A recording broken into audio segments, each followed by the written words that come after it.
tudo bem? Mais um vídeo do Clube da Leitura no ar. E no vídeo de hoje nós estamos aqui para comentar os capítulos 55 e 56 do livro A Cruz de Fogo. Para a semana que vem, anota aí, porque tem um tantinho de capítulo pela frente. Nós vamos ler os capítulos 57, 58, 59, 60 e 61 do livro A Cruz de Fogo. Não precisa se assustar, tá bom? Porque nós temos muitos capítulos, mas poucas páginas, porque a proposta aqui do nosso Clube da Leitura é de fato saborear esse quinto livro. Na verdade, todos os livros, né? E logo aqui no início desse capítulo, né, nós temos Brianna, Roger, Jamie, Claire, Tia Jocasta, Duncan Hines e Ulisses, que estava ali para servir a Tia Jocasta. Eles estavam tomando café da manhã depois desses últimos acontecimentos muito turbulentos, né? Foi um casamento, assim, gente, cheio de acontecimentos. Acontecimentos que nos fizeram rir, que nos deixaram preocupados, que nos deixaram, assim, seguros. Foram muitos acontecimentos nesse casamento, né? A gente precisa concordar nisso. Então, depois disso tudo, eles estavam tomando café da manhã e tentando entender qual foi o ponto de partida para toda essa confusão. Onde foi que tudo começou? Quando foi que tudo começou? Eles estavam tentando entender isso no café da manhã.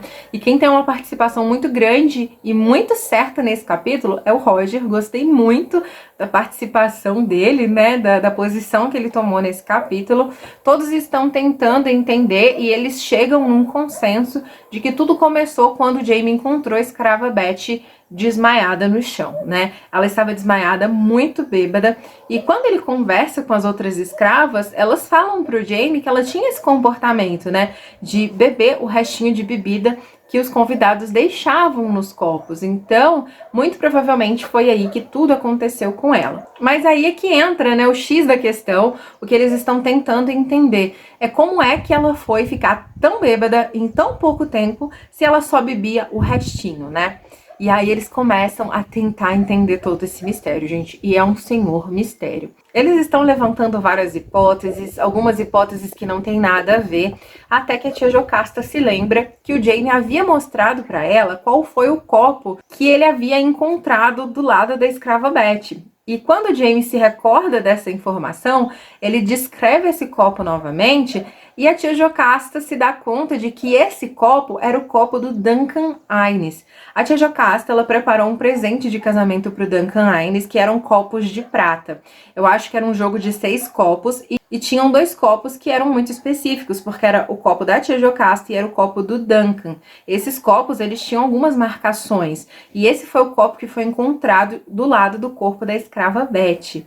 Olha só, gente, diante disso tudo, coitado do Duncan, gente, a Claire conta aqui pra nós que uma gota de suor, que muito provavelmente era um suor frio, desceu ali pelo rosto do Duncan, porque ele fica preocupado, né? Quem é que tentaria me matar? Porque se esse era o copo dele, esse copo estava destinado ao Duncan Hines e muito provavelmente esse copo estaria envenenado, diante do estado que a escrava Betty foi encontrada. E o Roger, gente, que foi muito, assim, sábio, ele foi uma pessoa muito observadora e foi muito rápido também, ele chegou numa conclusão que eu achei, assim, sensacional. Bom, ele acreditava que a pessoa havia aproveitado o casamento para tentar, sim, assassinar o Duncan Hines e não a escrava Betty. Foi total engano ali a morte dela, né? Total engano, entre aspas, eu já vou chegar lá, tá? Então, ele acreditava que essa pessoa havia aproveitado a oportunidade do casamento para tentar assassinar o Duncan Hines. Porque eu não sei se vocês se recordam, a tia Jocasta e o Duncan Hines deveriam ter se casado lá no grande encontro, quando a Brianna e o Roger se casaram. Eles não se casaram porque o padre foi preso, porque eles queriam impedir alguma coisa. Não se sabia quem eram essas pessoas que queriam impedir alguma coisa e nem se sabia o que eles queriam impedir. Mas o Roger começa a pensar e ele acha que o que eles queriam impedir naquela noite era o casamento do Duncan Hines. Então, eles tentaram aqui mais uma vez. Ofereceram essa bebida, que estava batizada, para o Duncan Hines, mas não era um veneno para matar. Eles tinham colocado láudano para que o Duncan Hines, ao tomar aquilo, ficasse extremamente bêbado, não tivesse o mínimo de consciência, e assim eles poderiam aproveitar para jogar o corpo do Duncan Hines no rio, porque assim ficaria parecendo acidente ou suicídio. O plano dessa pessoa que queria fazer isso com o Duncan era pegar a tia Jocasta, se casar com a tia Jocasta à força, consumar esse casamento à força, porque depois todas as propriedades, toda a riqueza da tia Jocasta seria do seu marido. Então, por isso, essa pessoa faria isso nessa noite do casamento em específico, porque o padre estava ali à disposição para celebrar esse casamento. E o padre, muito provavelmente, celebraria sim, porque se ele tivesse uma arma apontada para a cabeça dele, gente, é claro que ele casaria, mesmo que à força, esse homem. Tá, mas quem seria esse homem? Muito provavelmente é o Tenente Wolfe, porque ele já tinha tentado se casar com a tia Jocasta, ele era um pretendente dela, e ele estava extremamente bêbado nesse casamento. E o Roger ainda fala, mas e se ele não tivesse bêbado? Se ele só tivesse encenando que estava bêbado, por quê? Se acontecesse, se o plano dele desse certo, né, se acontecesse como ele havia planejado, ele não seria um suspeito, porque ele estava tão bêbado que ninguém suspeitaria dele. Gente, se for o Tenente Wolfe mesmo, meu Deus do céu, que homem astuto, né? Ainda bem que não deu certo, mas coitada da escrava Beth. Então a escrava Beth recebeu esse copo para entregar ao Duncan Hines para que ele pudesse beber, mas o Duncan rejeitou. Ele disse que naquele dia ele não aceitou nenhum tipo de bebida, porque ele estava muito mal, estava muito nervoso, então ele não quis beber. Quando o Duncan rejeitou o copo, a escrava Beth aproveitou e bebeu. Então, esse copo de bebida não mataria a moça. O que matou ela, de fato, foi o vidro moído que ela tomou, né? Eu comentei com vocês no vídeo passado. Foi esse vidro moído que ela tomou que acabou matando a escrava Beth. E por que que essa pessoa, que pode ser sim o Tenente Wolfe, fez isso, né? Matou a escrava Beth.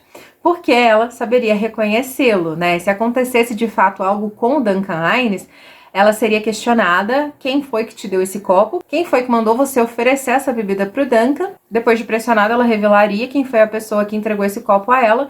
Então, como uma queima de arquivo, ela infelizmente foi morta dessa maneira brutal. Quem chega nessa conclusão toda é o Roger. Todo mundo dá seus pitacos, mas é o Roger quem consegue solucionar o caso até então. Eu achei brilhante, gente. O Jaime fala que vai colocar os seus homens de olho no Tenente Wolfe para começar a investigar. E é muito provável que o Tenente Wolfe também seja o homem que estava com o Stephen Bonnet lá no quarto da tia Jocasta, quando eles sequestraram a tia Jocasta. Sequestraram não, amarraram a tia Jocasta em busca do ouro, né? Mas como assim o Tenente Wolfe sabia do ouro francês? Tem grandes chances de que sim, porque a tia Jocasta fala que ela tinha uma pepita desse ouro que ficava em cima da mesa do escritório dela, e pode ser que ele tenha visto e tenha imaginado ou tenha raciocinado e tenha percebido que essa pepita fazia parte do ouro francês, né?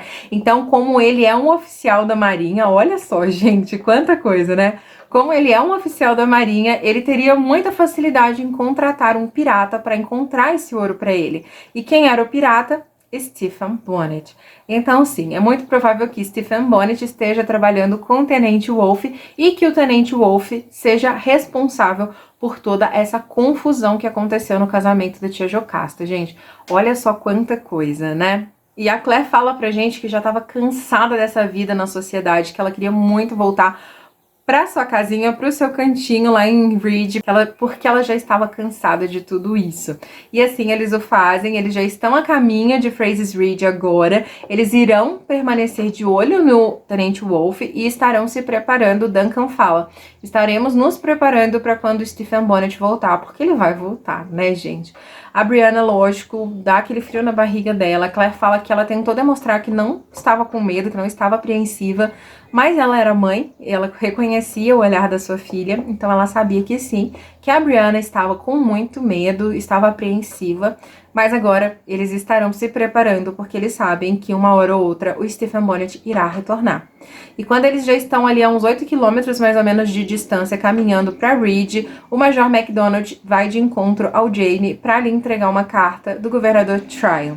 O governador Tryon está recrutando 20 homens de cada regimento de milícia para eles se organizarem, porque de fato vai acontecer a guerra da regulação agora, né? Eles tiveram alguns relatos, alguns depoimentos de pessoas que viram os reguladores causando medo e terror em algumas pessoas, e diante disso tudo, o governador Tryon, no dia 19 de março de 1771, ele solicita um material de guerra, e dentro desse material de guerra, gente, que não é bem um material, é mais uma artilharia pesada mesmo, tem canhão, armas e tudo mais, ele solicita isso tudo para eles marcharem com cerca de 1.500 1.500 homens contra os reguladores. Isso vai acontecer provavelmente no dia 20 do próximo mês, então eles têm cerca de mais ou menos um mês para se preparar, para deixar tudo pronto, porque a guerra da regulação vem aí, gente. Acredito que seja a Batalha de Alamens, que a gente já viu na 5ª temporada, mas vamos com calma, vamos aguardar cenas dos próximos capítulos, né? E foi essa a leitura da semana. Eu espero muito que vocês tenham gostado. Uma leitura cheia de mistérios. Eu espero que eu esteja conseguindo passar para vocês, que vocês estejam conseguindo visualizar tudo que eu tenho narrado aqui para vocês, que os vídeos estejam sendo vídeos agradáveis, que vocês consigam de fato visualizar o que eu tenho narrado e que vocês estejam conseguindo aproveitar o retorno do Clube da Leitura assim como tem sido para mim. Tem sido leve, gostoso, divertido e eu espero que esteja sendo assim para vocês também. A gente se vê no próximo vídeo, um super beijo e até lá! Tchau!